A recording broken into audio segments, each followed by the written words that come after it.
আচ্ছা, একটা বিষয় কখনো ভেবে দেখেছেন, আমাদের কেউ ছেড়ে যায় না।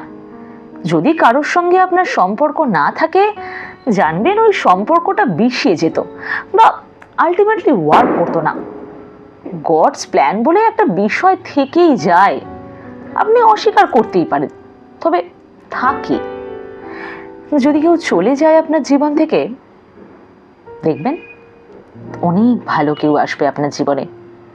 অপেক্ষা করুন, ধৈর্য ধরুন একটু, নিশ্চয়ই আসবে। আসলে আমাদের জেনারেশনে যদি কোনো কিছুর সত্যিই ভীষণ অভাব থাকে, তাহলে ধৈর্য। সেটা সাফল্যের ক্ষেত্রে হোক বা সম্পর্কের ক্ষেত্রে, এই একটা অভাবই আমাদের জীবনে নানান মন খারাপের সৃষ্টি করে।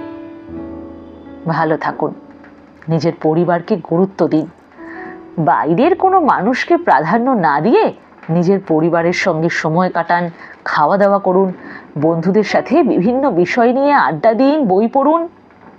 এভাবেও খুশি থাকা যায়।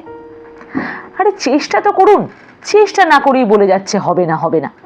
চেষ্টা করুন, তারপর আমাকে এসে টুক করে জানিয়ে যাবেন যে কতটা ওয়ার্ক করলো।